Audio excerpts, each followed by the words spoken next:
오늘 함께 나누실 은혜의 말씀은 요한복음 3장 22절부터 30절까지 말씀입니다. 제가 봉독해 올리겠습니다. 그 뒤에 예수께서 제자들과 함께 유대 지방으로 가셔서 거기서 그들과 함께 지내시면서 세례를 주셨다. 살렘 근처에 있는 에논에는 물이 많아서 요한도 거기서 세례를 주었다.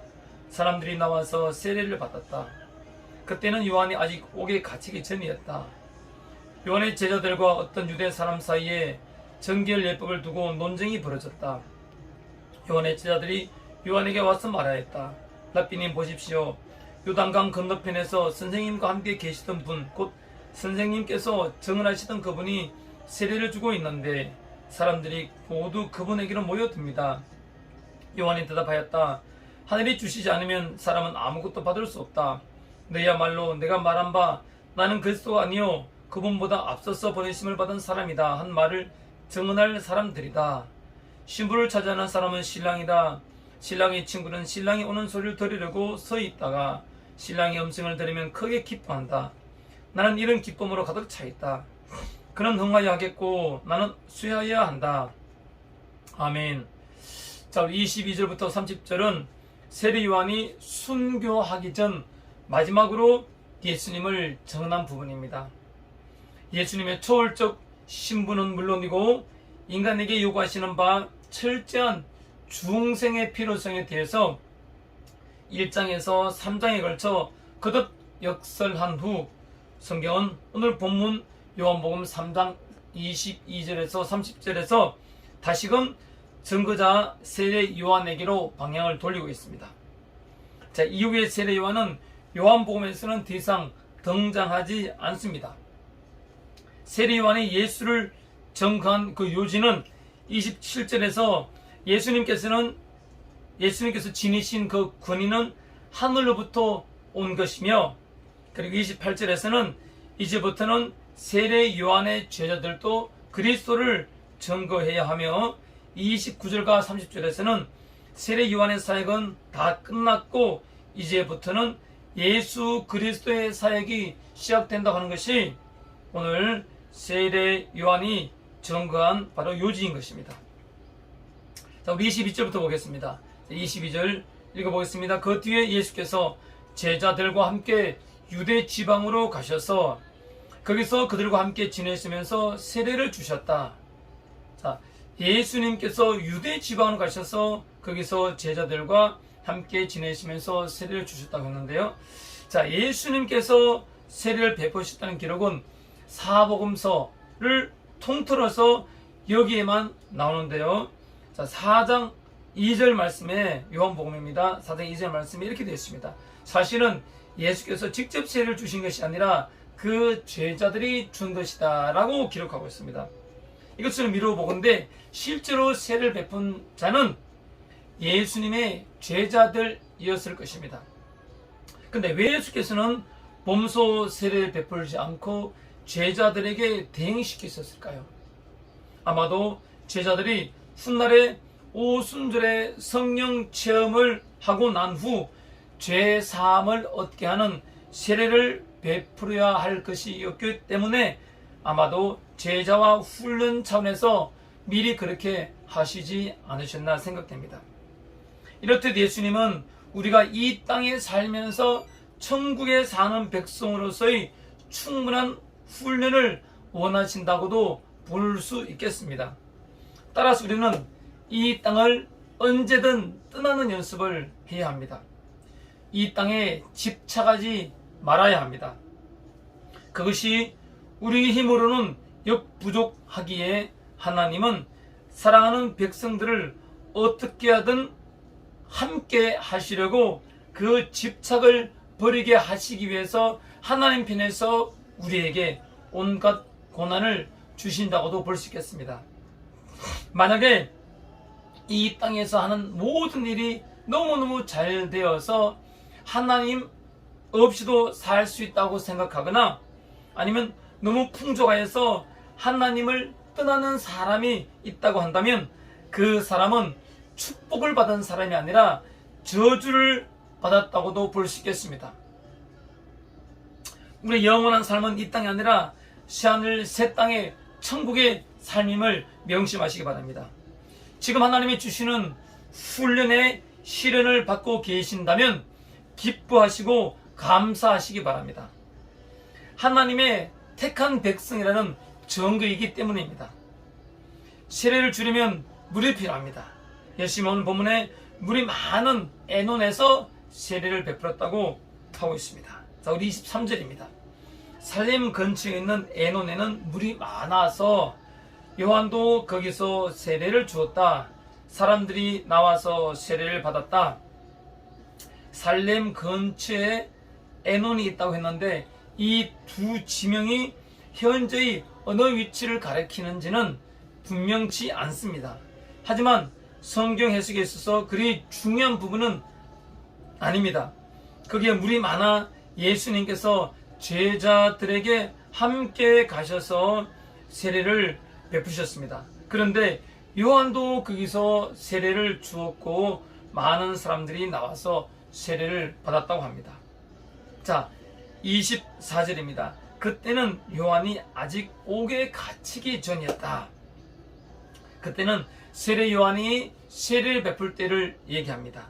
자, 요한이 아직 옥에 갇히기 전이었다 라고 하는데요, 여기서 잠깐 세례 요한의 투옥 사건에 대해서 말씀을 드리도록 하겠습니다. 자, 세례 요한은 헤롯 안티파스란 왕에 의해서 투옥이 됐습니다. 자, 헤롯 안티파스는요, 헤롯 왕의 아들로서 예수님 당시 갈릴리와 페레아를 통치하던 분봉왕입니다. 지역왕이라는 얘기죠. 그는 아라비아 왕 아레타스 4세의 딸과 결혼을 했습니다. 그러나 그는 후에 자기 동생의 아내인 헤로디아와 사랑에 빠지고 말았습니다. 헤롯 안티파스는 헤로디아가 동생 빌립 왕과 이혼한 것을 보고 헤로디아와 결혼하기 위해서 정실 부인이었던 아레타스 4세의 딸과 이혼하고 동생과 이혼한 그 헤로디아와 지혼했던 것입니다. 모세율법은 친동생이 살아있는 동안에는 그 동생의 아내와 결혼하는 것을 금지하고 있었습니다. 율법에 따르면 이 일은 간음 행위에 해당했습니다. 하지만 사람들은 왕의 보복이 무서워서 아무도 그의 잘못을 지적하지 못했습니다. 바로 그때 세례 요한이 궁전을 찾아가서 안티파스의 부정을 지적하고 회개할 것을 요구했던 것입니다. 세례 요한은 모범이 되어야 할 왕이 앞장서서 율법에 금한 일을 한 것은 큰 죄라고 지적한 것입니다. 안티파스도 자신이 율법을 어겼다는 것을 잘 알고 있었습니다. 그러나 그는 그 일이 확산되어서 정치적인 타격을 입는 것을 원하지 않았습니다. 그러므로 그는 공개적으로 자신을 비난하는 요한을 방치할 수 없었던 것입니다. 또한 이때 나타비안이 유대를 침공하기 위해서 호시탐탐 기회를 노리고 있던 때였습니다. 그러므로 헤롯은 민심이 동요하지 않도록 군사를 보내어서 세례 요한을 체포하여서 투옥시키도록 명하였던 것입니다. 이것이 세례 요한의 투옥 사건의 전말입니다. 오늘 본문 배경은 이러한 투옥 사건이 있기 전 세례 요한이 세례를 주며 예수님을 증언하였던 때였습니다. 자, 우리 요한복음에서 세례 요한이 등장하는 유일한 의미는 바로 예수님을 증거하는 것입니다. 우리의 유일한 삶의 의미 또한 예수님을 증거하는 삶이 되어야 할 것입니다. 예수를 증거하는 의미는 영혼 구원한다는 것이고 복음을 전한다는 의미인 동시에 영생을 소개한다는 의미인 것입니다. 이 얼마나 고귀하고 가치 있는 일입니까? 이 짧은 삶을 살면서 참으로 의미 있고 보람된 삶을 살고 싶지 않습니까? 저는 참으로 많은 한을 가지고 살아왔습니다. 제 가슴 속에는 꽁꽁 숨기고 있는 한들이 참으로 많았습니다. 어릴 적 어머니를 잃은 순간부터 그 한들이 차곡차곡 제 깊은 잠재의식 가운데 쌓여져 왔습니다. 평생 어머니의 품을 그리워하며 살아왔고 가난이란 굴레 안에서 벗어나고자 발버둥을 친 그런 삶을 살았습니다. 대학 시절 다단계를 만나면서부터 인생은 망가지기 시작했고 절망과 좌절의 한이 제게 깊이 남겨져 있었습니다. 죽고 싶은 때가 한두 번이 아니었습니다. 인생의 가장 처절한 때를 지나면서 예수님을 다시 만나게 되었습니다. 그때부터 제 삶이 정돈되기 시작했습니다. 무엇이 진정으로 가치 있는 삶이고 의미 있는 삶인지 깨닫게 되었던 것입니다. 그 삶이 바로 세례 요한이 보여준 예수님을 증거하는 삶이었습니다. 이제 제 삶의 방향과 목적은 오직 예수님을 증거하며 영혼 구원하는 것입니다. 하지만 영혼 구원 일은 그냥 일어나지 않습니다. 섬김과 헌신과 봉사가 바탕이 되어야 합니다. 그런 기반을 조성하기 위해서는 이 땅의 삶의 최선을 다해야 합니다. 어디에서 무엇을 하든 어떤 직업을 가졌든 그것은 복음 전함에 있어서 중요한 것이 아닙니다. 중요한 것은 각자의 분야에서 전문가가 되어서 주어진 분야의 삶을 통해서 예수를 증거할 수 있어야 한다는 것입니다. 정치, 경제, 사회, 문화 어느 분야에 있든 전문가가 되시기 바랍니다. 최선의 노력을 다하십시오. 목적은 영혼 구원입니다. 그 삶이야말로 이 짧은 인생을 가장 의미 있게 사는 길인 것입니다. 요한은 바른 소리하다 결국 짧은 생을 마감했지만 예수를 증거한 그의 삶은 성경을 통해서 영원히 전해지고 있습니다. 요한의 제자들과 어떤 유대 사람 사이에 정결 예법을 두고 논쟁이 벌어졌다고 합니다. 25절입니다. 요한의 제자들과 어떤 유대인 사람 사이에 정결 예법을 두고 논쟁이 벌어졌다. 자, 이 논쟁이 유대인들이 행하는 일반적인 정결 예식에 관한 것인지 아니면 그러한 정결 예식에 반대하여 요한과 예수님이 행하는 세례에 관한 것인지 또는 요한과 예수님이 각각 따로 행하는 세례에 대한 것인지 명확하지는 않습니다. 어쩌면 요한의 제자는 유대인과 더불어서 세례 요한이 주는 세례와 효력에 대해서 바리새파와 에세네파 그리고 예수님이 행하시는 세례와 비교하여 논쟁하고 있었을는지도 모를 일입니다. 자, 우리도 살아가면서 이렇게 논쟁할 때가 많습니다. 논쟁은 무조건 피해야 할까요? 아닙니다. 논쟁도 해야 할 때가 있습니다. 하지만 절대로 감정적인 논쟁은 해서는 안 됩니다. 논쟁하다 보면 감정적으로 대응할 때가 많습니다. 복음 전할 때도 그렇습니다. 여기서 우리가 명심할 부분은 아무리 맞는 얘기인다 할지라도 감정적이 되면 복음을 전할 수 없다는 것입니다. 상대방이 나를 모욕하거나 수치심을 유발시키기도 했습니다. 그럼에도 불구하고 복음 전할 때는 절대로 감정적이 되어서는 안 되고 참고 인내해야 합니다. 또한 옳고 그름으로 논쟁해서는 안 됩니다. 복음은 말과 삶이 동시에 전해지는 것입니다. 혀가 아닌 삶과 행함으로 논쟁하시기 바랍니다. 그 논쟁은 반드시 이기는 논쟁이 될 것입니다. 교회 다니는 사람들이 왜 욕을 먹습니까? 삶은 전혀 따라주지 않으면서 입으로만 전도하기 때문입니다. 신앙인의 올바른 모습이 아닙니다. 신앙인은 삶을 통해서 남들로부터 칭찬받는 사람이 되어야 합니다. 그리고 모든 일에 철두철미하고 모범이 되어야 합니다. 내뱉은 말은 반드시 실행에 옮길 수 있어야 합니다. 세례 요한은 모든 사람들로부터 존경받는 인물이었습니다. 그는 오직 예수님을 증거하는 복음 전하는 삶을 진지하게 살았습니다. 자신을 부인하고 예수 전하는 사명을 완수한 인물이었습니다. 그에게 제자들이 와서 이렇게 말합니다. 26절입니다. 요한의 제자들이 요한에게 와서 말하였다. 랍비님 보십시오.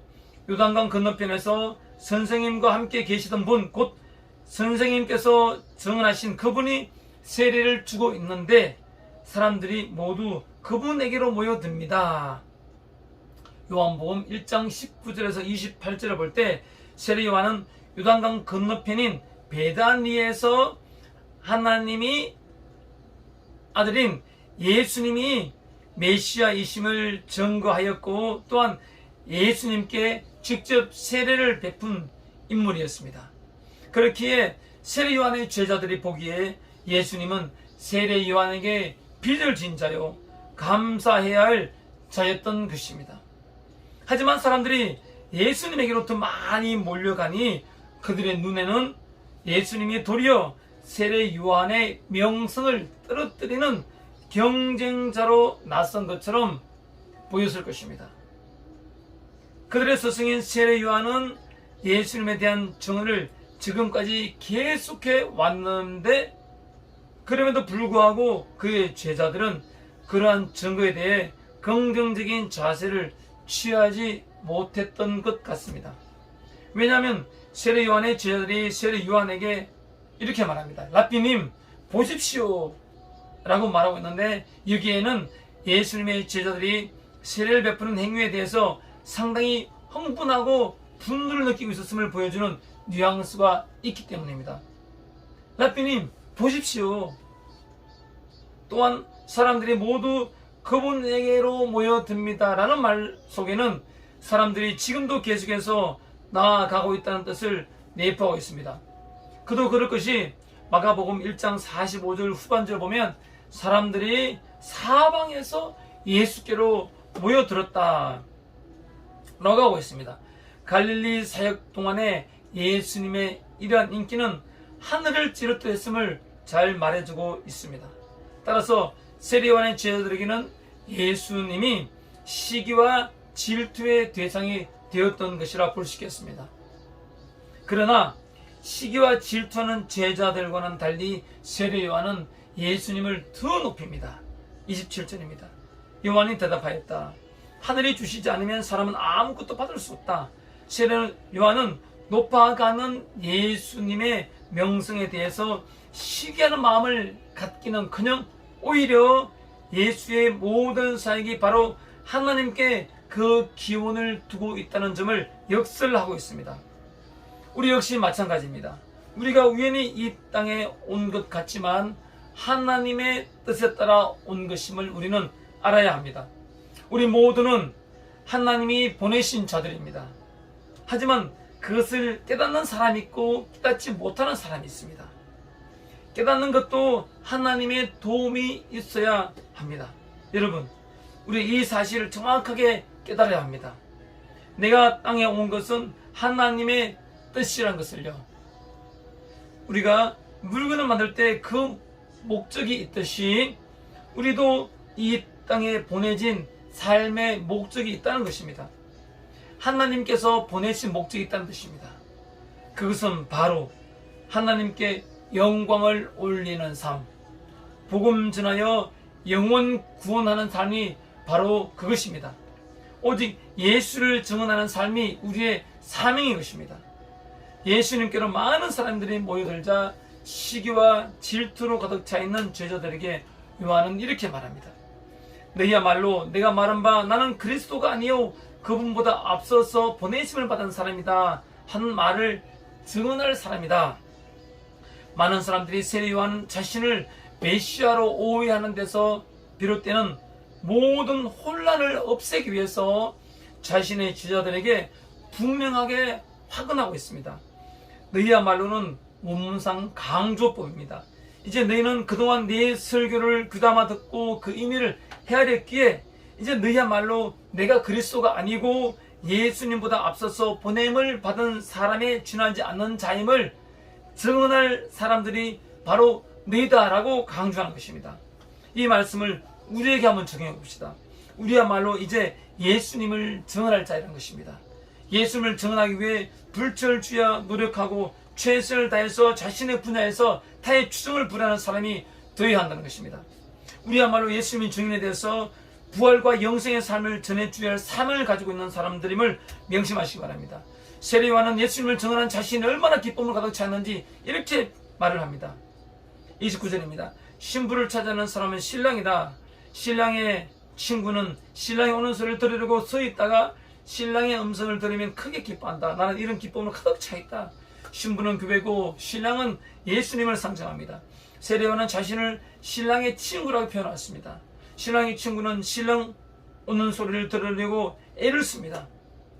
자, 예수님 당시 결혼에 있어서 신랑의 친구 역할은요, 신랑과 신부 사이를 중매하고 또한 신부를 신랑에게 무사히 인도하고 결혼식에서의 신랑의 들러리, 그리고 마지막으로 결혼 잔치를 주관하는 역할까지도 담당했었습니다.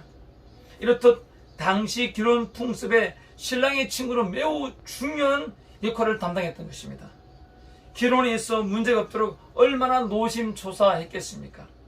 그런데 만약 결혼식에 참여할 신랑이 오다가 문제가 생긴다면 얼마나 큰일이겠습니까? 노심초사, 신랑 오기만 초조하게 기다리다가 신랑이 무리들과 함께 와서 기다리는 신랑 친구에게 인쇄를 건넨다면 얼마나 기뻤겠습니까? 세례요한은 예수님을 증거하는 자신의 삶이 이렇게도 기쁘다고 한 것입니다. 그 기쁨이 자신에게 가득 차 있다는 표현을 씁니다. 여기 가득 차 있다는 마치 물이 컵에 끝까지 가득 차 있다는 상태처럼 기쁨이 가득 차 있음을 나타냅니다. 그의 기쁨은 완벽한 것이었습니다. 왜냐하면 그는 하나님이 그에게 부여했던 일, 곧 메시아의 선구자로서 사명을 완수하였으며 또한 그토록 바라던 메시아를 친히 목격하고 증거했기 때문입니다. 우리도 이런 기쁨으로 충만한 삶을 살아야겠습니다. 이 짧은 인생 그저 기쁨 없이 먹고 살려고 애쓰다 끝나서는 안 되겠습니다. 세례요한처럼 예수를 전하여서 천국의 영생의 기쁜 소식을 사랑하는 사람들에게 전해주는 멋진 인생 삽시다. 예수님을 증거하는 자신의 삶이 너무나 기쁜 세례요한은 자신에 대해서 이렇게 표현합니다. 30절입니다. 그는 흥하여야 하고 나는 쇠하여야 한다. 예수님을 증언한 삶이 얼마나 기쁘길래 이런 표현을 쓸까요? 이 말은 요한복음에 나오는 세례요한의 마지막 진술입니다. 그의 선지자적 위대성을 단연 돋보이게 하는 구절입니다. 세례요한은 자신을 열렬히 주장하는 사람들에게 자신의 한계성을 분명히 주주시키고 그들의 관심을 예수님께로 돌리려 했던 것입니다. 그는 흥하여야 하고 나는 쇠하여야 한다 라고 주장함으로써 자신의 주장의 배후에 있는 하나님의 뜻의 필연성과 당위성을 확고히 증명하고 있습니다. 실제로 세례요한의 삶은 오직 그리스도를 증거하는 일을 위해서 온전히 바쳐졌으며 예수의 생애가 본격적으로 궤도에 오르기 시작할 무렵에 헤롯의 핍박을 받아서 참수형을 당함으로써 주의 길을 곧게 하는 자로서의 생애를 마감하게 됩니다. 예수님보다 먼저 6개월 나타나서 오직 예수님을 증거하며 30대 초반의 짧은 생애를 마감한 세례요한입니다. 그의 삶은 사명으로 인한 기쁜 충만한 불꽃 같은 삶이었습니다. 우리의 삶이 세례요한처럼 고귀하고 의미 있으며 사명으로 불타는 삶이 되어야 할 것입니다. 이 땅의 삶에만 집착하는 천박한 삶을 살아서는 안 됩니다. 이 땅에서의 행복만을 바라보게 하는 사탄의 속임수에 속아서는 안 됩니다. 이 땅의 삶이 영생의 삶으로의 연결 통로이며 발판이 된다는 사실을 늘 기억하며 이 땅의 삶을 통해서 다른 사람들의 영혼을 살리는 그런 삶으로 이어져야 한다는 것입니다. 그러기 위해서 우리는 자신의 분야에 타의 추종을 부려하는 전문가가 되기 위해서 애를 써야 하는 것입니다. 도전과 창조와 개척의 정신으로 우리 앞에 놓이는 어떤 문제든 하나님의 도우심으로 말미암아 돌파하고 파쇄하여 복음 전하는 사명으로 불타는 삶을 살아야 한다는 것입니다. 그런 삶을 살기를 축원합니다. 기도하겠습니다.